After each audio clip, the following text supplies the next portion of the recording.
warahmatullahi wabarakatuh.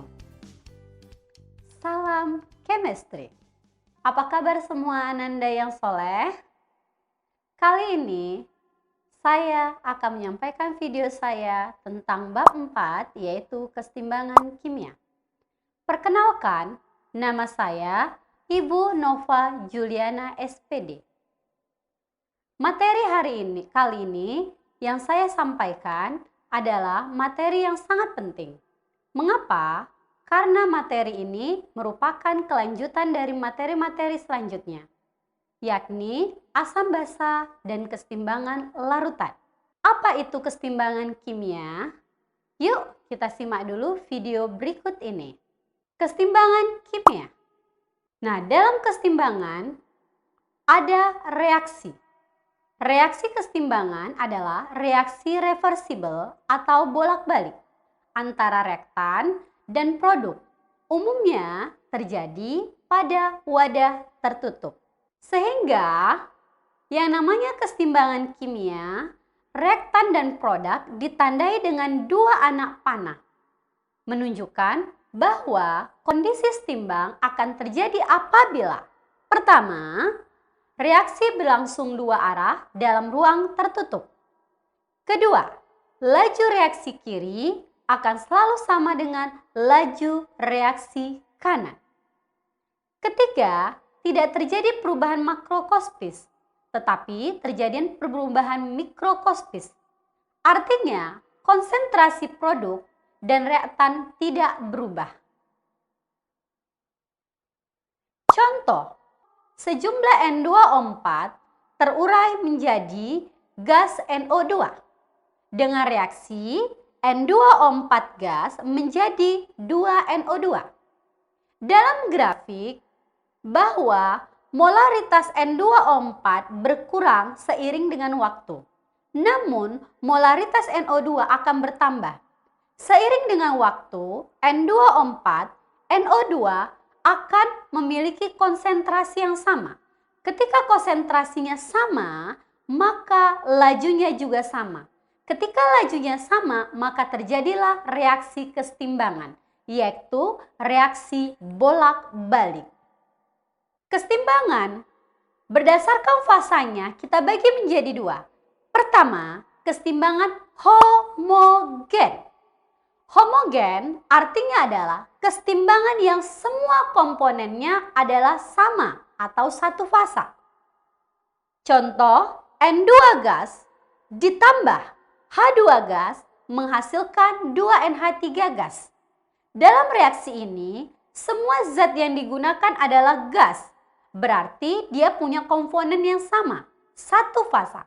Karena dia komponennya sama, maka contoh ini adalah termasuk kesetimbangan homogen. Kedua adalah kesetimbangan heterogen. Kesetimbangan heterogen adalah kesetimbangan yang terdiri dari dua fasa atau lebih. Contoh, CaCO3 solid, batu kapur solid, menghasilkan CaO ditambah dengan CO2. Nah, dalam reaksi ini ada dua fase, yaitu solid dengan gas.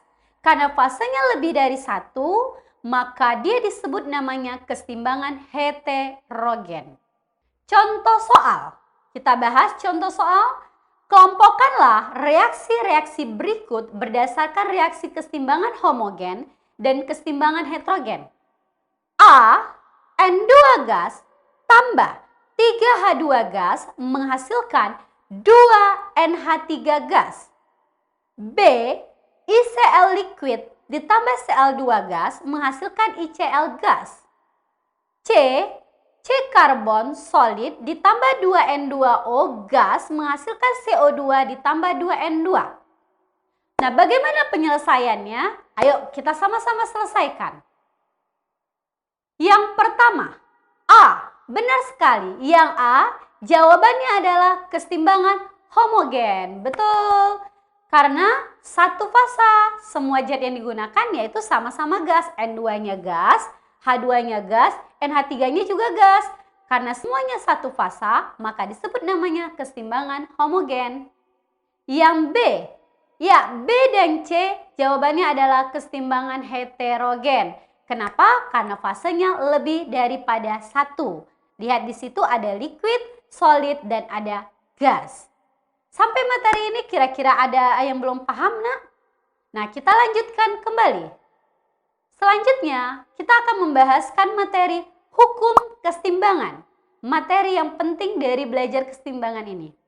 Nah, apa bunyi hukum kesetimbangan itu?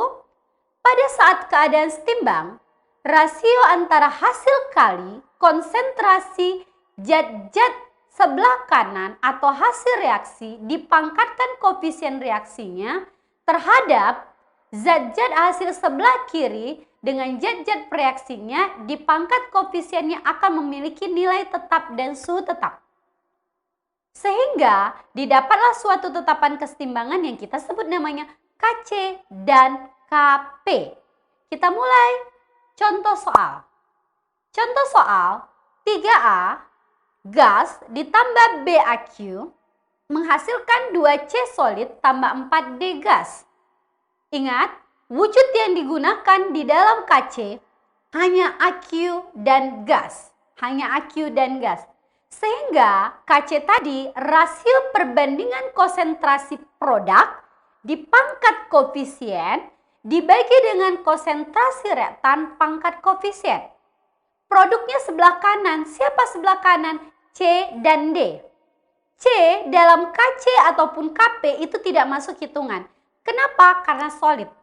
Solid tidak bisa dimasuk dalam Kc. Sehingga tak usah dimasukkan. Jadi yang masuk hanya D. Konsentrasi D pangkat 4. Lalu sebelah kiri ada zat 3A gas ditambah dengan BAQ. Maka dibagi B pangkat 1 kali A pangkat 3. Jadi angka 3, angka di depan zat itu namanya adalah koefisien. Sehingga diperoleh Kc-nya adalah D pangkat 4 dibagi B kali A pangkat 3. Di mana bahwa konsentrasi B akan sama dengan mol B dibagi dengan volume dalam satuan liter. Begitu juga dengan si A, konsentrasi A dibagi dengan volumenya dalam liter. Begitu juga dengan D, konsentrasi D dibagi dengan volumenya dalam satuan liter. Nah, sekarang bagaimana dengan Kp? Kalau yang namanya Kp, rumusnya hanya ditentukan oleh wujud yang disebut namanya gas. Kp sama dengan tekanan parsial D di pangkat 4 dibagi dengan tekanan parsial A pangkat 3. Kenapa hanya D dan A? Karena D dan A wujudnya gas. Berarti C dengan B tidak masuk ke dalam perumusan Kp. Selanjutnya, kita lihat ada tugas. Tugas ini Ananda kerjakan di buku latihan, yakni tuliskan rumus tetapan kesetimbangan untuk reaksi berikut. A, rumus tetapan keseimbangan yang saya minta adalah Kc. Hanya Kc. A, 2SO2 gas ditambah O2 gas mengalami kesetimbangan menghasilkan 2SO3 gas. B, karbon solid ditambah 2NO2 gas menghasilkan CO2 gas ditambah dengan 2N2. Ya, materi kita hari ini sampai sini dulu. Jadi, saya harap Ananda semua sudah memahami bagian pertama, yaitu dari syarat kesetimbangan, kemudian kedua jenis kesetimbangan, yang terakhir adalah hukum kesetimbangan. Berarti saya harap Ananda semua bisa menentukan rumus Kc atau ketetapan kesetimbangan konsentrasi. Materi selanjutnya akan kita sampaikan di bagian kedua. Bagian kedua, saya akan menjelaskan bagaimana cara menentukan yang namanya Kc atau kesetimbangan konsentrasi. Nah, sebelumnya lebih dan kurang saya mohon maaf. Wabillahi taufiq walhidayah. Wassalamualaikum warahmatullahi wabarakatuh.